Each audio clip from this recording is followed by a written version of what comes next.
Kemi arritur një pikë rreth 1000 m3/sekond gjatë mbrëmjes së djeshme, cilën e quajtëm si plota e parë. Presim një intensifikim të rreshjeve sonte, pra ka filluar intensifikimi i rreshjeve. Presim 3 plota, kemi kaluar një plot mbrëmjen e djeshme, në cilën kemi arritur një pikë rreth 1000 m3/sekond gjatë natës.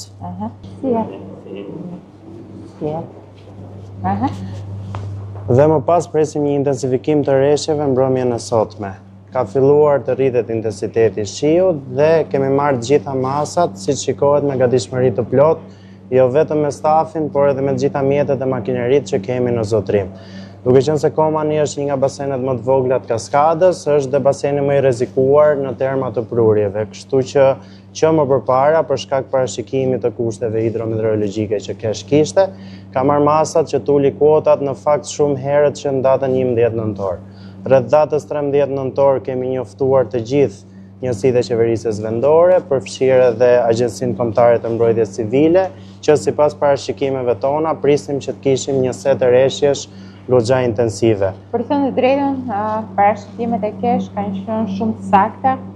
Ne i shoqërojmë gjithmonë në parashikimet e satelitëve të aviacionit civil, por edhe komunikime me publikun që kemi pasur dje nga salla operacionale e emergjencave civile, kanë qenë shumë sakta. Gjithçka që ka ardhur nga kesh, duke pasur parasysh edhe oraret, edhe plotat për cilat ju keni folur, sigurisht në termin e energjisë, ne na intereson për sa i përket Kaskadës, por nga ana tjetër edhe çka po ndodh në të gjithë territorin.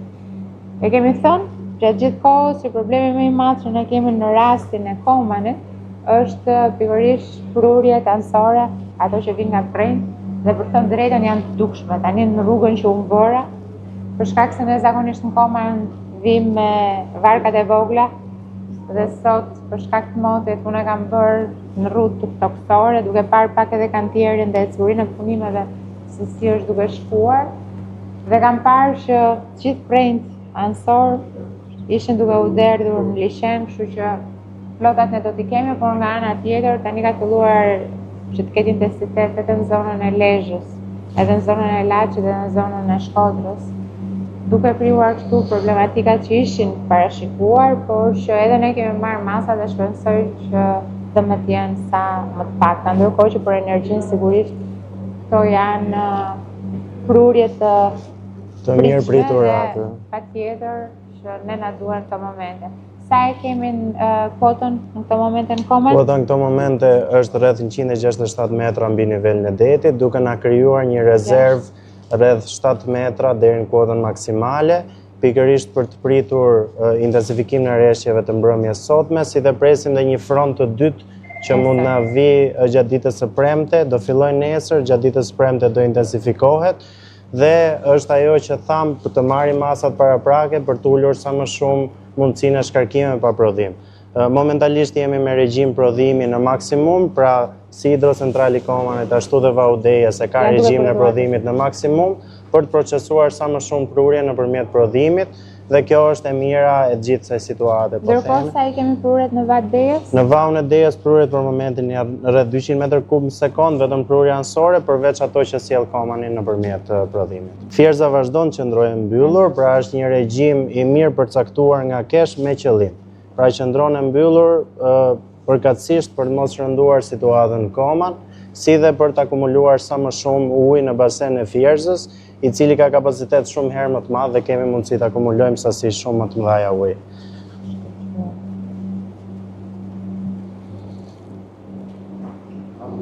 Kemi shpallur gjendjen e gatishmërisë që prej ditës së njëjtë dhe të gjitha turnet janë me forca të shtuara 24 orë në 7. Jemi në koordinim dhe me gjithë strukturat e tjera shtetërore, si ato vendore, si ato qendrore, për të lajmëruar dhe paralajmëruar qoftë edhe nëpërmjet sistemeve tona të parashikimit, situatat që mund të ndryshojnë në dinamik për shkak të lëvizjes frontit. Ka një kalim të frontit në fakt në basenin e Fierzës, aty ku na intereson. Pra tani që flasim, ka një kalim të frontit zonën e Alpeve, e cila shpesh e pengon dhe shkarkon një sasi rreshjesh më e madhe në theth, por atje kemi shumë më shumë mundësi të absorbojmë dhe të akumulojmë ujë. Nga ana tjetër edhe Dibra ka filluar edhe ka rreshje intensive nga mëngjesi sotëm, Madje ka pasur edhe zona me problematik nën ujë, që kjo është pak e rrallë për zonën e Dibrës për shkak të gjeologjisë malore që ka.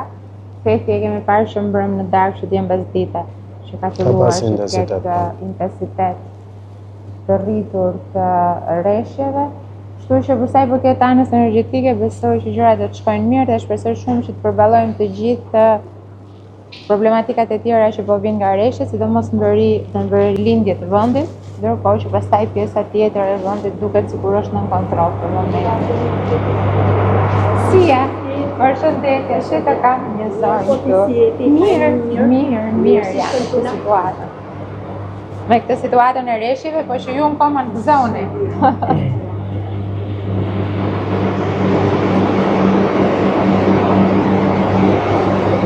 Janë që të 4 agregatët? Të 4 agregatët janë në punë, janë nga gatishmërit plot, nuk kanë asnjë problem dhe po themi që ky është momenti që po prisnim, sepse për shkak të një viti shumë të thatë, këto evente rreshjesh na ndihmojnë për të përmirësuar situatën energjetike në vend. Në rast se parashikimit do të qëndrojmë me 3 flotat, situata do përmirësohet ndjeshëm. Mendojmë që do akumulojmë dhe Vaudejes të 5 agregatët janë në punë. Vlen për t'u përmendur se gjatë stinës së vjeshtës, momentin kur ishim në thatësirë, kemi testuar të gjitha portat e remontit dhe portat e tuneleve shkarkimit, që në rast se do duhet përdoreshin gjatë dimrit, janë të gjitha të testuara dhe certifikuara që funksionojnë dhe bëjnë lëvizjen e plot dhe mekanizmin e duhur për rast emergjencesh. Shumë mirë.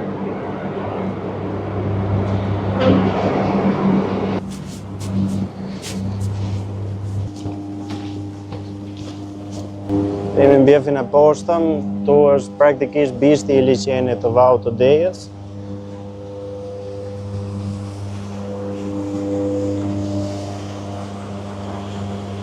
Dhe mund të dallohet daljet e 4 turbinave që janë në punë.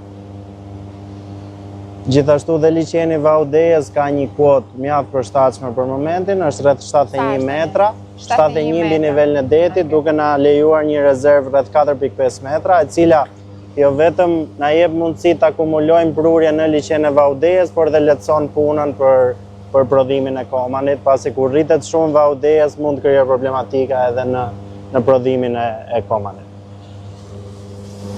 Shumë mirë. Paktën këtu punët janë të gjitha në rregull, skuadrat janë në gatishmëri. Flotat ne i kemi parashikuar, mund të ketë lëvizje të vogla dinamike edhe për shkak të erave të forta që ka në këto momente, sidomos zonat e tjera, sepse tham që lart në dik ka shumë erë, apo jo, ne ku jemi të mbrojtur për shkak edhe të ndërtesës të turbinave.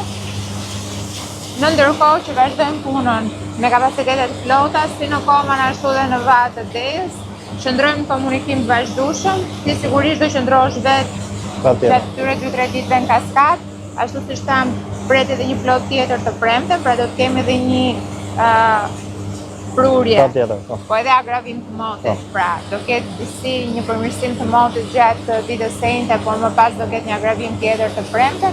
Megjithatë ne jemi të përgatitur dhe çka është e rëndësishme dhe çka duhet i themi gjithë njerëzve, nuk parashikohet hapje e portave. Sepse ky është problemi kryesor dhe është shpeshherë abuzohet edhe me lajme. Në rastin e përmbytjes të Nën-Shkodrës, pritet gjithmonë për hapjet portave, ne po e bëjmë me dije që i kemi kapacitetet dhe volumet, pasi kemi punuar nga data 11 nëntor për të liruar volumet dhe kemi rreth 4.5 metra mundësi për të akumuluar në liçenin e Vaut Dejës dhe rreth 7 metra në liçenin e Komanit. Ndërkohë që të 5 agregatet e Vaut të Dejës janë funksion dhe 4 agregatet e Komanit janë funksion, thjesht qëndron e mbyllur për të akumuluar sa më shumë dhe për të rritur nivelin e liçenit. Punë të mbarë gjithëve dhe qëndrojmë kontakt.